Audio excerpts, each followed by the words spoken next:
Sir. Done? You have some questions for Rajiv and Akshay? चलो भाई अपना अपना एक्स्ट्रा लगाएंगे। छोटे हो जाते थोड़े से। राजीव अप्सा ये फैमिली को नंबर हाँ प्लीज।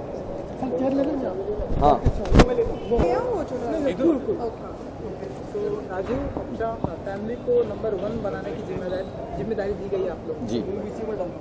कैसे कहाँ तक नंबर 1 ले जाएंगे? वो तो ऑडियंस के ऊपर डिपेंड करता है, वो जितना एंजॉय करते हैं। हम हमारा फुल 2 दे रहे हैं, हम लोग से जितना होता है हम लोग पूरा दे रहे हैं अपना 100%। अभी उनके ऊपर डिपेंड करता है कि वो इस शो को लाइक करते हैं। मैं होप कि हमारे प्राइजेस आपको शायद पता होगा कि फर्स्ट प्राइज़ फैमिली कार है, सेकंड प्राइज़ टू डिज्नीलैंड और थर्ड प्राइज़ है बाइक। तो किसी ना किसी को तो जीतना ही है। तो अभी हम उनसे कुछ पूछते हैं, कोशिश करते हैं। कोई फैमिलीज एकदम खुल नहीं पाती हैं, तो उनको खोलना, उनके दिल की बातें जाना, वो फैमिली ने सूट के सूढ़ियाँ खोलना नहीं नहीं मेरा दिल का दरवाज़ा खोलना। दिल का दरवाज़ा खोलना और जिसका लॉक हैंडल हमेशा अंदर होता है। तो हमारे शो का जो मकसद है वो सिर्फ़ और सिर्फ फ़न और एंटरटेनमेंट नहीं है, क्योंकि फ़न और एंटरटेनमेंट तो बातों में आ ही जाता है, लेकिन सबसे ज़रूरी जो है कि ये दूरदर्शन पर है और दूरदर्शन को हम सब जानते हैं कि ये एक फैमिली चैनल है जो हर परिवार को जोड़ता है और वहाँ पर परिवार के संस्कारों पर बहुत ध्यान रखा जाता है। तो हम इस शो में उस बात का ध्यान रख रहे हैं कि हिंदुस्तान के संस्कार, हिंदुस्तान का असल परिवार, हिंदुस्तान की जो असल सोच है वो बाहर आए। और जीत हार तो एक बहाना है, क्योंकि हम इतनी स्ट्रेस भरी लाइफ में गुजर रहे हैं कि इतना ज़्यादा भाग दौड़ है लाइफ में कि एक छत के नीचे रहते हुए भी परिवार एक साथ बैठ के कुछ अच्छे पल नहीं बिता पाता। जैसे आप लोग भी कितनी भाग दौड़ करते हैं कि परिवार के साथ आपको भी कितना कम समय मिलता है, ये आप भी जानते हैं। और क्वालिटी टाइम मतलब अच्छा समय बिताने का तो बहुत ही कम समय मिलता है। तो हम इस मंच पर उनको लेकर आते हैं उस भाग दौड़ से दूर, ताकि वो जो 1-2 घंटे यहाँ पर हमारे साथ होते हैं वो पूरी तरह परिवार जुड़ के खेले, एक दूसरे के साथ एंजॉय करे और उस एंजॉय को या एंटरटेनमेंट को, उनकी खुशी को हम दोनों मिलकर पर्दे के रास्ते हर हिंदुस्तान की फैमिली तक पहुंचा पाएँ। ये हमारा दोनों का काम है और फैमिलीज बहुत खुश होती हैं यहाँ पर आकर। सच में जितने हमने एपिसोड शूट किए हैं वो इतनी खुश होती हैं कि खासकर हमारी भाभियाँ कि आज भैया ने मतलब कितने सालों बाद हमें इतना क्वालिटी टाइम दिया, हमारे साथ खेले, बच्चों के साथ खेले। वरना क्या होता है, बच्चे वीडियो गेम खेल रहे हैं, पति आया थका हारा घर पे, वो टीवी देख रहा है बैठ के, भाभी किचन में लगी हुई है, थके हारे 11-12 बज गए, सो गए, सुबह 7 बजे उठना।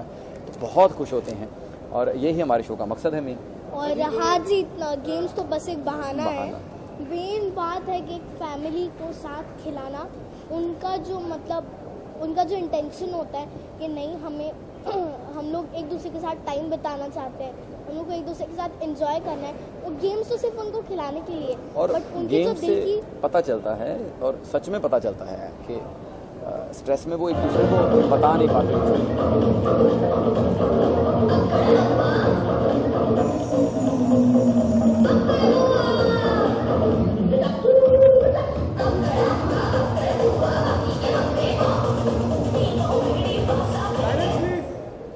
राजीव अगर स्टैंड अप कॉमेडी की बात करी जाए, जितने भी रहे हैं और एक नया युग लेके आए, एक नया दौर लेके आए, जी। चाहे आप हो, Kapil started with own show Kapil ji. Comedy night, आप भी कुछ एकदम अलग कर रहे हैं। आप कैसे देखते हैं इस पूरी जनरेशन को, जो एक अलग ही जनरेशन का तो दिशा में जा रही है, खास करके अगर स्टैंड अप कॉमेडी की बात करो, कुछ ना कुछ नया लेके आ रहे हैं। आप ये लेके आ रहे हैं, कपिल कुछ और नया कर रहे हैं। Everybody was part of the stand up comedy absolutely marvellous job. जी, स्टैंड अप कॉमेडी एक्चुअली हमें पता ही नहीं थी जब हम कॉलेज में स्कूल में थे कि हम जो करते हैं इसको स्टैंड अप कॉमेडी कहते हैं। ये हम तो एक गेस्ट आइटम करने कॉलेज में चढ़ते थे कि जब जज नहीं आया, जज लेट हो गए, चीफ गेस्ट लेट हो गए हैं, अभी कार्यक्रम शुरू नहीं कर सकते, तो हम लोगों को उनको लगता था कि ये बोल लेते हैं, ये बातें कर लेते हैं, जोक सुना लेते हैं, तो हमें स्टेज पे चढ़ा देते थे 5 मिनट। और 5 मिनट का तो बहाना होता था, जब तक ट्रैफिक में फंसे हुए हैं चीफ गेस्ट तो हमें स्टेज पे रहना है। तो अब स्पॉन्टेनियसली जो हम बातें करते थे, ये तो हमें बाद में पता चला कि यार इसको स्टैंड अप कॉमेडी कहते हैं। और ये गुण आप देखेंगे कि जो आप एक नई जनरेशन की बात कर रहे हैं, ये सारी जनरेशन अमृतसर से है, कि भारती हो, कपिल हो, मैं हूँ, सुदेश जी हैं, एक चंदन प्रभाकर, दीपक राजा, मतलब और भी जितने भी यहाँ पर Sugandha, Jaswant, they all from single university जहाँ से हम पढ़े हुए हैं, गुरु नानक देव यूनिवर्सिटी। तो ये पता नहीं हमारे खून में है या वहाँ के माहौल में है, ऐसा कुछ है।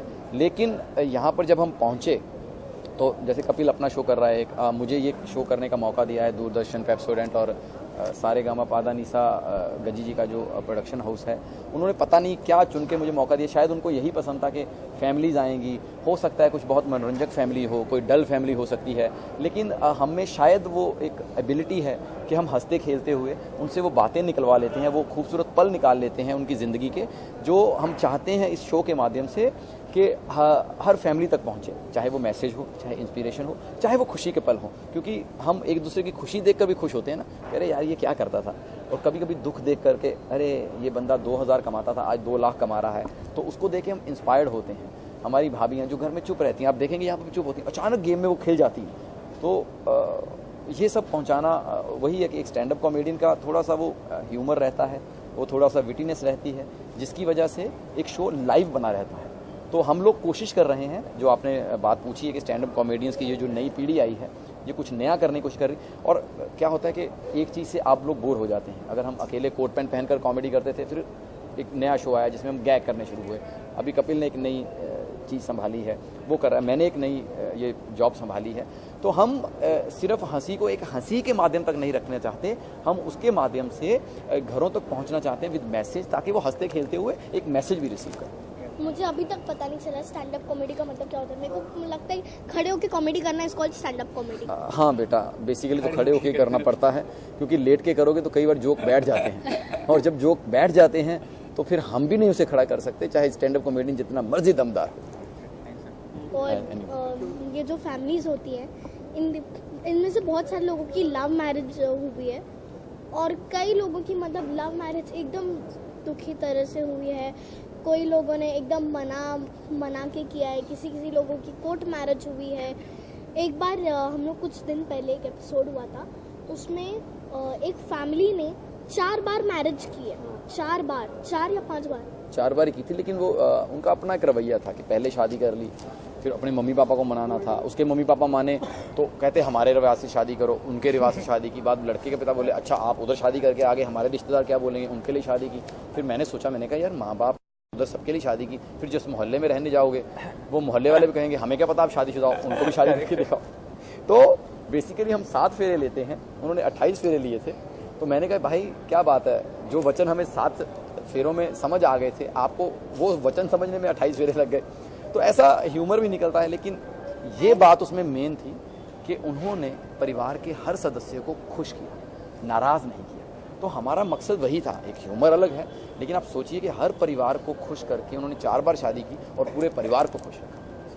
फैमिली है तो यहाँ पर एक कंडीशन है कि मम्मी पापा, भांजा हो सकता है, उनका बेटा हो सकता है, भतीजा, लेकिन पति पत्नी होने ज़रूरी है। तो भाभी जी तो आपकी मैं लाऊंगा ज़रूर शो में कभी ना कभी, क्योंकि हम उनका इतना जिक्र करते हैं, तो कभी ना कभी पिटाई करने तो में पहुँचेंगे। बोला है भाभी जी को लेकर आओ, हाँ, आपकी बेटी को लेकर आओ। और भी बता दो ताकि सारे देश तक खबर पहुंच जाए मैं शादीशुदा हूँ, मेरे बच्चे हैं, बता दो सब बता दो इनको। मुझे शो में बोलते हैं किसी को बताना मत करो। तो ये सारी बच्चों को परेशान करते हैं। अरे नहीं, बच्चे हमें परेशान करते हैं। So thank you very much ji. देखते रहिए हमारा शो पेप्सोडेंट फैमिली नंबर 1 हर शनिवार